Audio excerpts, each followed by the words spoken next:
And a very good evening to you. This is Newsline Prime, live almost always from the Newsfirst studios in Dorset Street in Colombo. And this evening we've got not one, but two guests.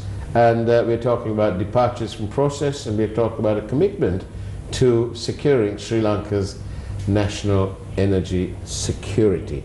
And right here is the former Minister of Petroleum, Mr. Chandima Virakodi. Good evening to you, Mr. Virakodi. Good evening, Faraj. And we've got poet, author, presidential aspirant, journalist, Mr. Malinda Seniviratne. Very good evening. Glad to be here. You bring that up all the time. Yes, we just thought we'd keep it in play. Good. Because that's more candidates, the better. Absolutely, more the merrier. Now then, let's start off with the former minister, currently member of parliament, and let's ask him.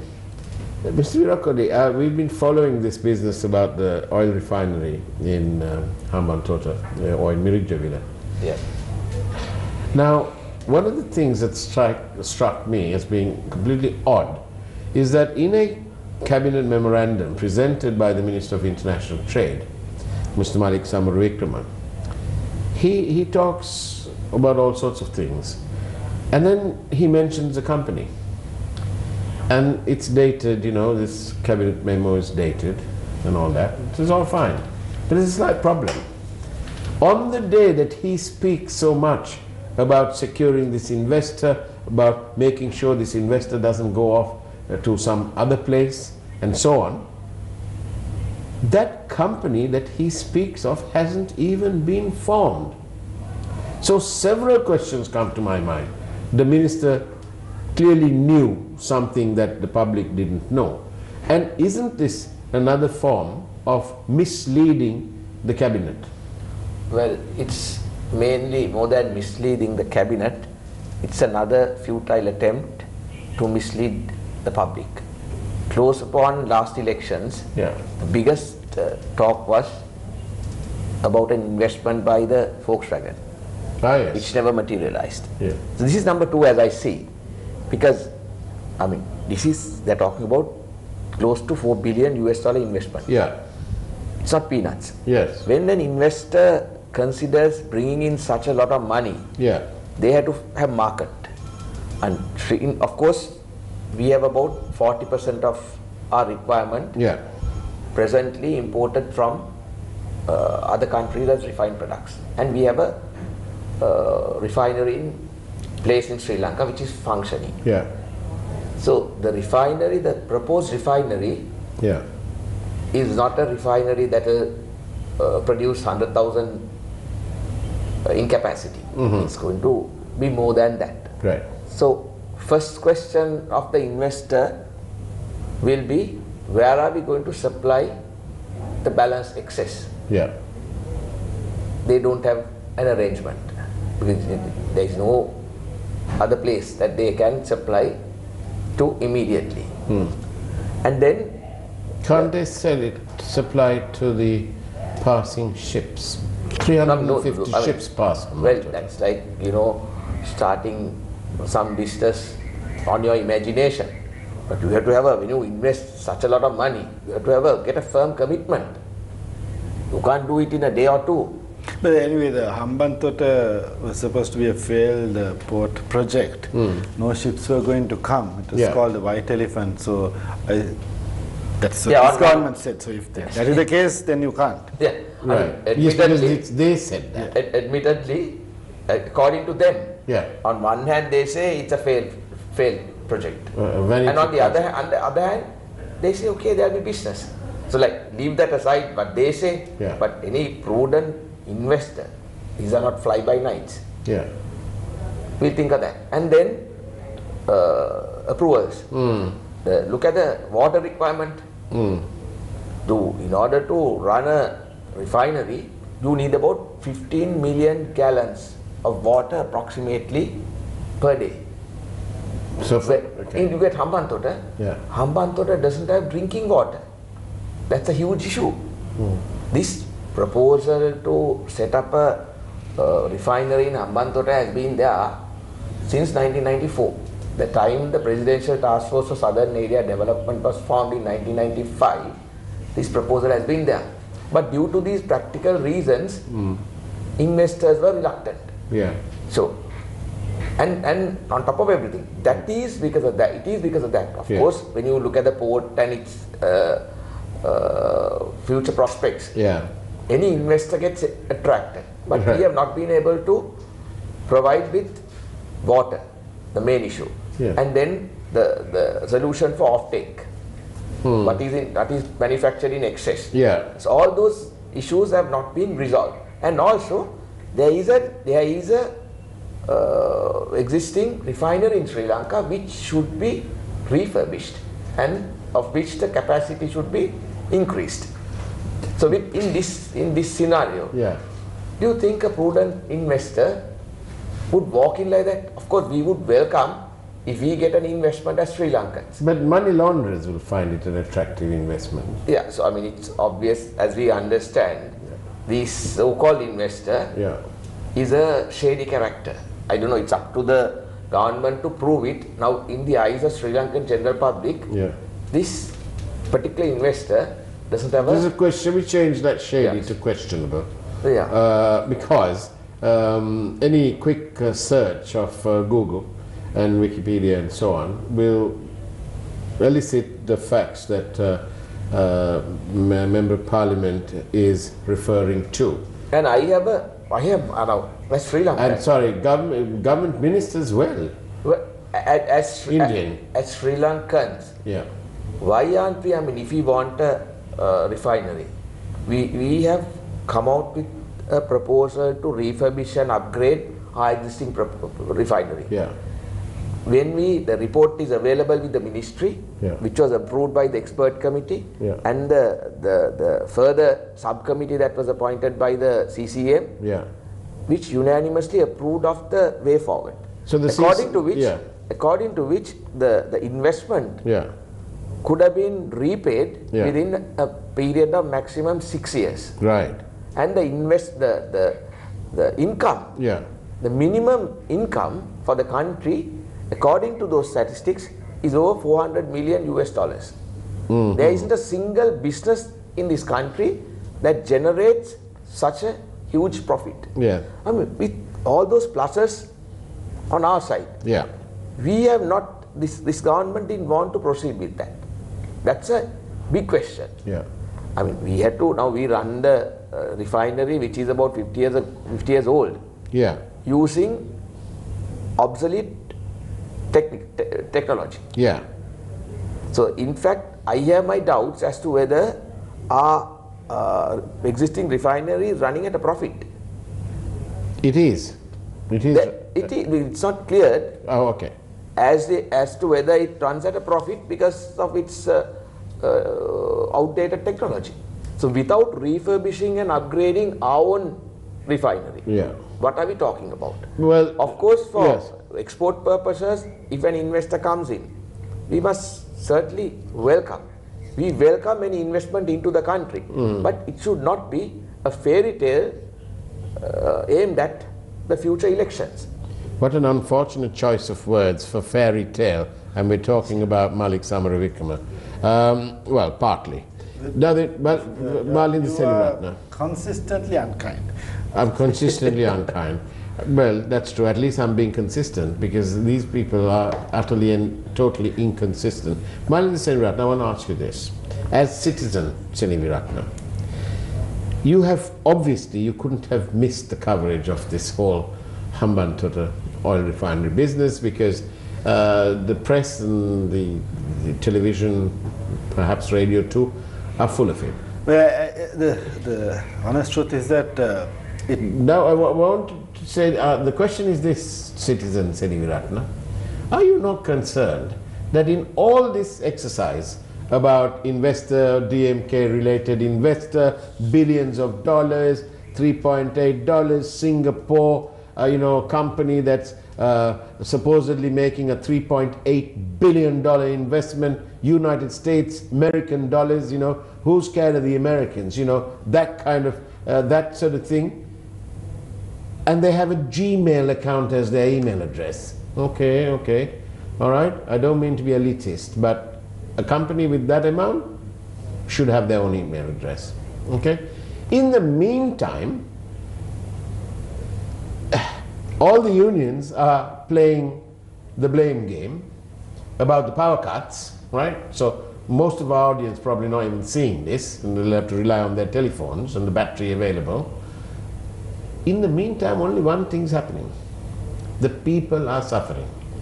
And you may have noticed, with your keen mind there, that whilst the Minister of International Trade is talking about 70% to this so-called investor, 30% to Oman, there is no reference to the Ceylon Petroleum Corporation. Aren't you as Citizen Seniviratna worried as to where the energy security of our country is coming from? Yeah, I think that energy security is an integral part of national security. Yeah. And what Chandima was saying, why aren't they looking at the report? I mean, he's reading the report now on the phone. Yeah, and why didn't they have to give an explanation in the first instance as to why they have not taken a look at the report and acted on it. The proposal. Yeah, so if they want to reject it, which is legitimate, they have to come up with some decent, coherent, solid answer, right? As I said, we have obsolete technology, upgrading if it's going to give the results that's been envisaged and that can be defended, then there's no reason whatsoever to just go ahead with some other thing, which in and of itself is shady, to use a very kind word, right? But it's max of a lot of hanky-panky happening. It's like, what is the Volkswagen thing? That was just one. There wasn't Volkswagen, it was Volkswagen with a H. Yeah. Right, but that was just one line. But this is far more serious, because this is about, I mean, the contradictions in the statements of the government regarding Hambantota port and this refinery, so-called, and the non-existent company. So that means that the minister has either misled the cabinet, or the cabinet is as complicit as the minister, because the cabinet is supposed to educate itself about all these issues. I'm sure you would have done that when you were in the cabinet. There you go. You're about to ask the minister my question, which is, as a minister, you were minister in charge of petroleum. Yeah. You must have put a cabinet paper or two in your time. Tell me, do you just put a cabinet paper just because somebody came around and told you? Or when they give you, they must give you some kolakal, some piece of paper. What is your process? What is the due diligence? Well, what appears to me is that this has only been a concept paper.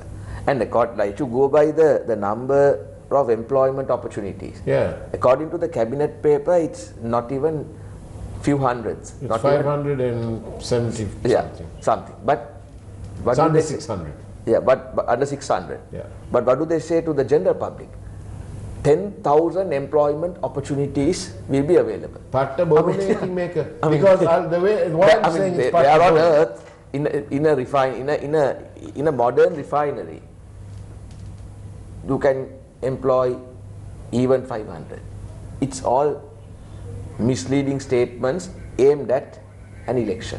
So it's obvious. 500 local, 180 foreign. But I want to say to this. This is the government that promised us 1 million new jobs. Right? I'm not knocking anyone. I'm just stating a fact. That's what they said. Right. If you look at the central bank's most current accounts, the central bank report, just go in there, Tvsl.lk, and if you have a look, the numbers have dropped. The numbers have dropped. 440,000 people less employed than when this government came into power. Yeah. Now, where are the new jobs? And another. Now, have you noticed that? Where I meet a lot of jobless people, right, including myself. So you're one of those. You can't. This 440 is to do with public and all that business. Not journalists like you. I'm an unemployed graduate. But you're employed as a journalist, aren't you? Part-time. We are doing part-time jobs. I'm like a shoemaker, right? Right. Okay. But seriously, if what Chandima says, we take that seriously, that this is just an election gimmick. I think the United National Party government, headed by Ranil Wickremesinghe, should be more, I mean, if they are thinking in terms of politics and staying in power and winning elections, they should keep in mind that none of the promises that they are making, people are not going to listen to any grand fairy tales anymore because of non-deliverance. This government like is the Volkswagen. The 100 days program, the 19th Amendment, which is a What about that tallest building in the world? And there's another one that's being followed. You would have seen the news item. Mahendra and Mahendra is supposed to be coming to Sri Lanka to set up an assembling plant in August. Elections are planned to be held by October. December, Right. So now they're supposed to be coming according to... No, but you're the one who mentioned this in Parliament. Yeah. Right. So, I mean, it was in papers. But no one who is buying these stories. People are not buying these stories anymore. I mean, if you the basic question is the joke. So you mean this is wrong? No, they started with Gamperaliya, then went to Karuwalagadara, and you will end up with Yugantha. This is Martin Wickremesinghe, turned on his head by Ranil Wickremesinghe. That is the joke in social media. So when a government cannot sort out of course there can be situations where there's drought and so on, but this has to be anticipated. Some kind of coherent system should be. Nobody will trust the government because no one they will trust past track record. Regarding the power cuts, they are One random. scam. No. Bond scam. Scam. I know I've been told not to say scam, or I won't say scam. Yeah. Bondgate problem. Power issue is mainly due to the government not having a strategy, a plan, and plainly due to mismanagement. This weather forecast is nothing new. Every year, it's a pattern that there are times that it rains, there are times that we have to go through a drought. This usually the month of April. Yes, but sorry to interrupt It has been you. hot. But sorry to interrupt you. This time round, Malinda Senivaratna, do you know that this time round the reservoirs are full? No, so there is the other question that's coming up about whether this is orchestrated. This whole power crisis has been orchestrated. You mean orchestrated, right? Yeah. Orchestrated. Well, but I did ask the minister that question, and he was quite emphatic. He said, of course not. Yeah, but do you believe the minister? Well, I have nothing other than to believe the minister, because the minister also said that he doesn't want to play the blame game like all the unions and the PUSL and the CSL and the CEB, and I think he was getting a headache. And when he did arrive here, he was having a fever when he came here anyway, and it wasn't because of the power crisis. Poor chap was ill. But he said, and that was good that he said it, because he said, look, I'm not into the blame game. I'm the minister, I take responsibility. But then I wonder whether the minister is getting enough support, because the minister can't do it on his own. No, I mean, this minister, of course, he can say that he is ready to claim the blame. Yeah. But he has just been appointed. Yeah.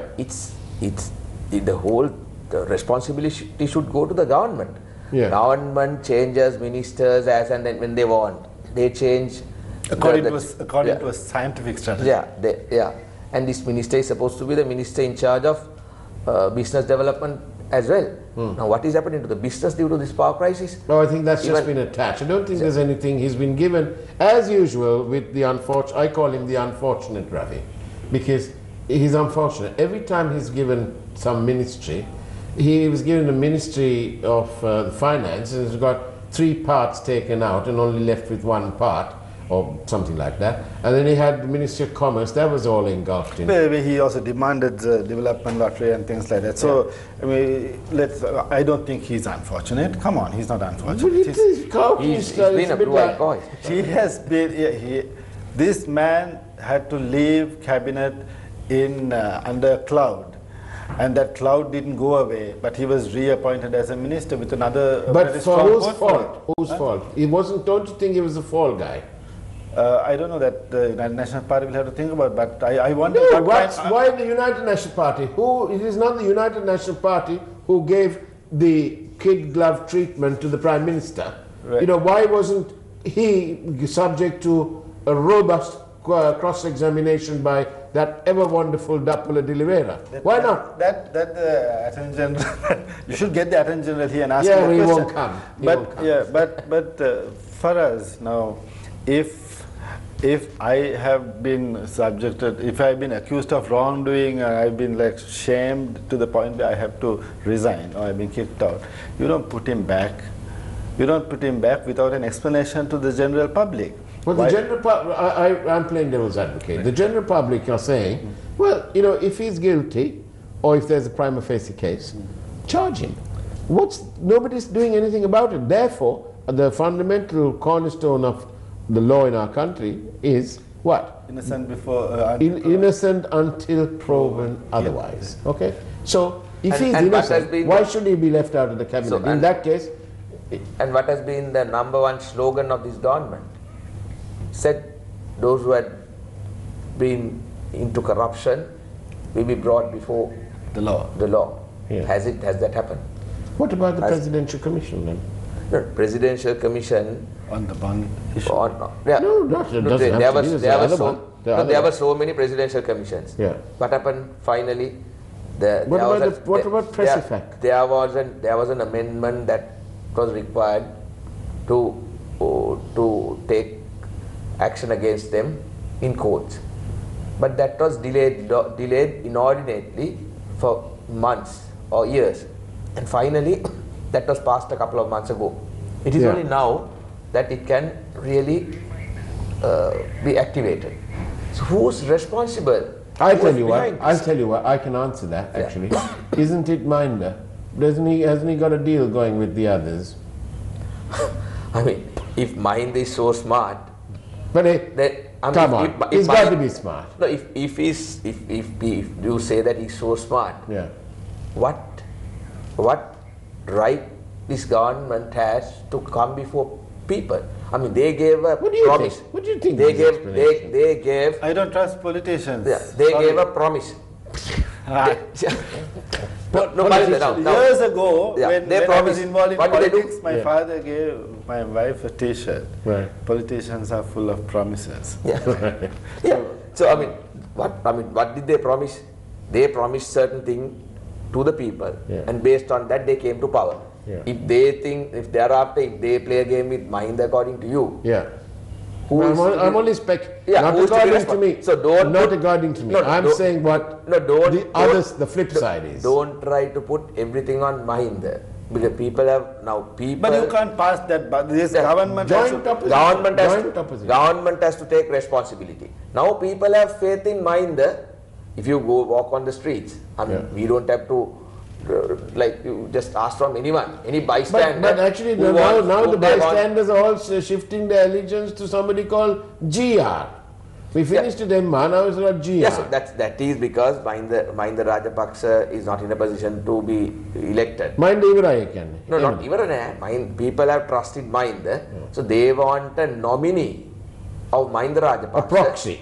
Whoever was nominated by Mahinda Rajapaksa. That's the thinking of the people, as I understand. What do you think? How do you read what the people think? I think that Gotabaya Rajapaksa, whom you are referring to by GR, he is not, from my understanding and reading of the man, he is not going to be anyone's puppet. So that's who GR is? Okay.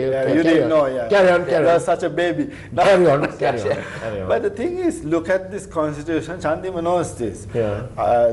Even after the 19th Amendment, the powers of the presidential, the post are such that whoever nominates you, whoever you wants to use you as a proxy, the moment you become president, you call the shots.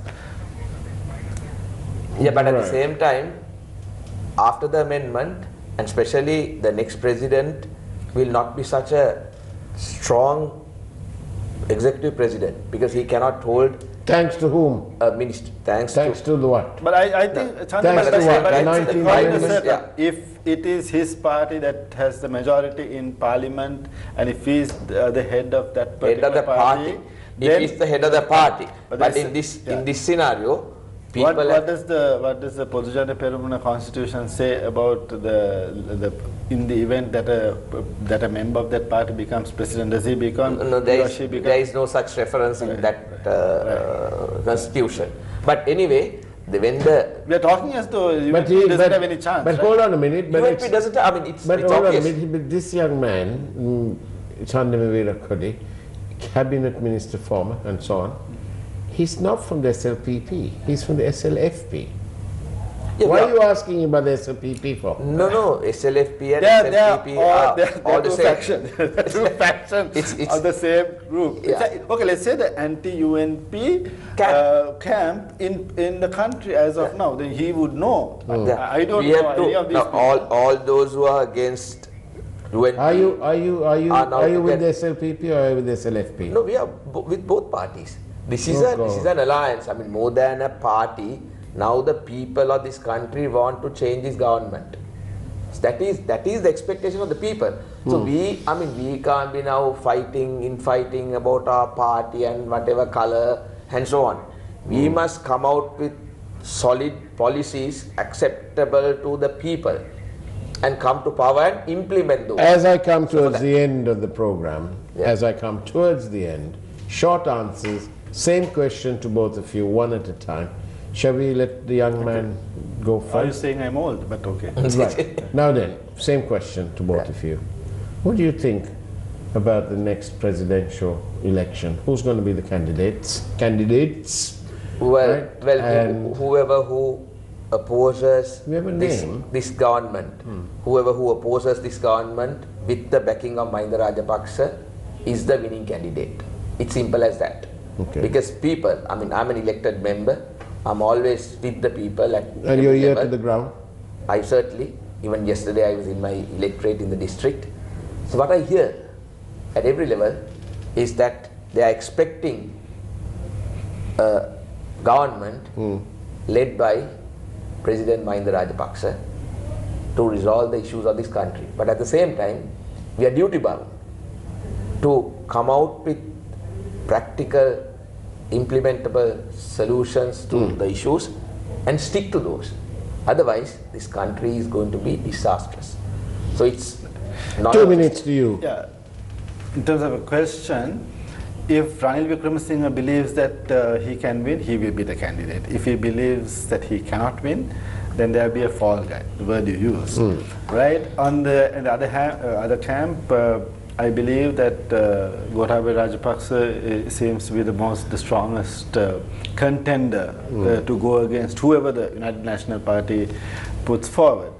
At the same time, I believe that we have come to a point in our history where we have to reconsider our allegiances and the kind of loyalty that we've shown to the two major political camps in this country, which have both failed us for 70 years, and we have to rethink how we see politics, how we do politics, and how we see the future of our country. Right, excellent answer. Now I want to tell you this. Perhaps you'll also take note.